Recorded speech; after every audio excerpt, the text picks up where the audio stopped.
اللهم صل على حبيبك سيدنا محمد وعلى آله وصحبه وسلم. اللهم صل على حبيبك سيدنا محمد وعلى آله وصحبه وبارك وسلم أجمعين.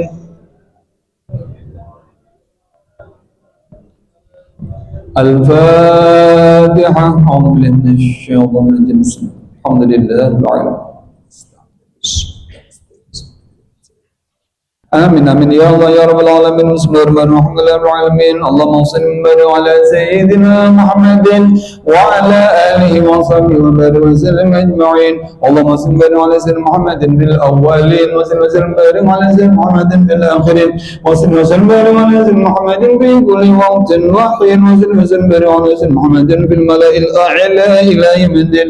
اللهم تقبل وسلم قرانا من القرآن العظيم وما علمنا لا إله إلا الله وما سبحنا سبحان الله وما استغفرنا استغفر الله وما سلنا صلى الله عليه وسلم هدية واسلة ورحمة نازلة وصدقة متقبلة إلى حضرة حبيبنا وشفيعنا وقرة أعيننا سيدنا محمد صلى الله عليه وسلم ثم إلى روح جميع من الأنبياء والمرسلين والأولياء والشهداء والصالحين والعلماء العاملين والمسنفين المخلصين من جميع مشاهدة ورحمة العالمين والملائكة المقربين ثم إلى روح جميع أهل القبور من المؤمنين والمؤمنات والمسلمين والمسلمات مشارق عند المغربية وخصوصا إلى روح جمعنا هنا ولسبب أدك الفقير إلى روح Kiai Haji Zain bin Abdul Ghani Martapura Kumpul wa ila ruhi Haji Muhammad Cade bin Pak Galung wa ila ruhi Haji Siti Saleha binti Hamsin wa ila ruhi Haji Armin Pani bin Haji Hamsani wa ila ruhi Haji Masturi binti Husaima wa ila ruhi Haja Nurmina binti Armin Pani wa ila ruhi Muhammad Zakaria bin Haji Abdul Gani Murad wa ila ruhi Saruni bin Haji Mahsun wa ila ruhi Syahni bin Haji Mahsun wa ila ruhi Muhammad Nasir bin Jamal wa ila ruhi Hizbullah bin Haji Hizbullah wa ila ruhi Nasrullah bin Haji Hizbullah wa ila ruhi Haji Mahsun Sani bin Haji Abdullah Ghani Murad Sumaya wa ila ruhi Ki Haji Mas'udi bin Hasbuna wa ila ruhi Siti Masbiatan binti Ki Haji Mas'udi wa ila ruhi Muhammad Sabir bin Haji Mustajab wa ila ruhi Haji Mustajab bin Syahid wa ila ruhi Hajjah Asia binti Haji Siddiq wa ila ruhi Nur Amna binti Haji Malaha wa ila ruhi Haji Marham bin Muhammad Said wa ila ruhi Hajjah Mariana binti Haji Muhammad Dislan wa ila ruhi Muhammad Kharis wa ila ruhi Muhammad Khairul Azam bin Muhammad Aris summa ila ruhi abaina wa ummahatina wa jaddatina wa masyayikhina wa muallimina ajma'in. Allahumma ighfir lahum warhamhum wa'afi wa'fu anhum wa ij'al qabrahum nuran wa maghfiratan ila yaumil qiyamah wa la taj'al qabrahum min hurin niran. Allahumma al-haqqa haqqa warzuqna ittiba'ahu arina al-batila batilan ya Allah warzuqna istinaba bi rahmatika ya arhamar rahimin. Allahumma anzil rahmata wal maghfirata على أهل القبور من المؤمنين والمؤمنات والمسلمين والمسلمات ارفع لهم درجات وضاعف حسنات وكفر من سيئات وأدخلهم مع الآباء والأمهات يا أيها النفس المطمئنة ارجعي إلى ربك راضية مرضية فادخلي في عبادي وادخلي جنتي. ربنا اغفر لنا ولإخواننا الذين سبقونا بالإيمان ولا تجعل في قلوبنا الذين آمنوا ربنا إنك رؤوف رحيم. اللهم افتح علينا أبواب الخير وأبواب البركة وأبواب القوة وأبواب رزقنا وأبواب الصحة وأبواب السلامة وأبواب رحمتك وأبواب الجنة يا الله. اللهم إن كان رزقنا في السماء فأوصله وإن كان في الأرض فاخرجه وإن كان معسرا فيسره وإن كان حراما فطهره وإن كان بعيدا فكربه. اللهم يسر لنا زيارة مكة والمدينة ببركة نبيك ورسولك وحبيبك سيدنا محمد صلى الله عليه وسلم. اللهم يسر ولا تعسر وتمم لنا بالخير. اللهم ارزقنا رزقا واسعا بغير تعاب. اللهم عافنا من كل بلاء الدنيا وعذاب الآخرة، واشرف عنا بحق القرآن العظيم ونبيك الكريم، واشهد الدنيا واشهد الآخرة، وغفر الله لنا برحمتك يا أرحم الراحمين.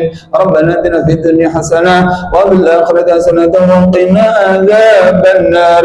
إن الله وملائكته يصلون على النبي يا أيها الذين آمنوا صلوا عليه وسلموا تسليما. الله الكافي وربنا الكافي، قصدنا الكافي وجدنا الكافي، لكل الكافي كافنا الكافي ونعم الكافي الحمد لله. الله الكافي وربنا الكافي، قصدنا الكافي وجدنا الكافي، لكل الكافي كافنا الكافي ونعم الكافي الحمد لله. الله الكافي وربنا الكافي، قصدنا الكافي وجدنا الكافي، لكل الكافي كافنا الكافي ونعم الكافي الحمد لله. يا رب بالمصطفى بلغ مقاصدنا واغفر لنا ما مضى واسع الكرم. يا رب بالمصطفى بلغ مقاصدنا واغفر يا واسع الكرم. يا رب بالمصطفى بلغ مقاصدنا واغفر ما مضى يا واسع الكرم. يا أرحم الراحمين يا أرحم الراحمين يا أرحم الراحمين، فرج على المسلمين. وصلى الله على سيدنا محمد وعلى آله وصحبه وبارك وسلم. سبحان ربك رب العزة عما يصفون وسلام على المرسلين والحمد لله رب العالمين. تقبل الله منكم. اللهم صل على محمد. اللهم صل وسلم على محمد. اللهم صل على محمد. اللهم صل على محمد. اللهم صل على محمد. اللهم صل على محمد. اللهم صل على محمد. اللهم صل اللهم صل على محمد. سلم اللهم صل محمد.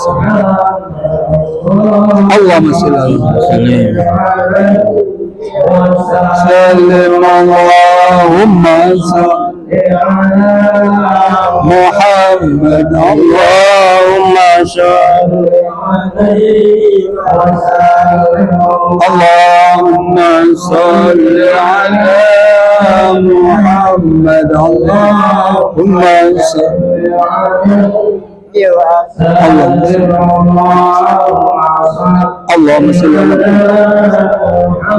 اللهم صل اللهم صل على محمد. اللهم صل اللهم صل على محمد. اللهم صل على محمد. اللهم صل على محمد. اللهم صل على سيدنا عمر. محمد.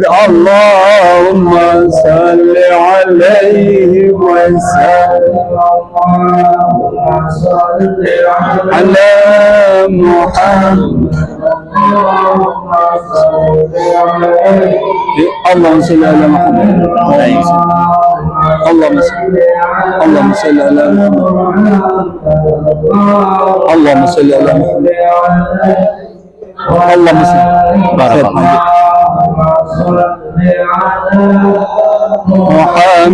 اللهم صل اللهم صل على محمد. اللهم صل اللهم صل على محمد اللهم صل عليه وسلم اللهم صل على محمد اللهم صل عليه وسلم اللهم صل على محمد اللهم صل عليه وسلم اللهم صل على محمد اللهم صل عليه وسلم اللهم صل على محمد رسول الله يا رب صل عليه وسلم حبيب الله الله منكم منا ومنكم عمر الكريم. Belum tahu, ada yang masuk.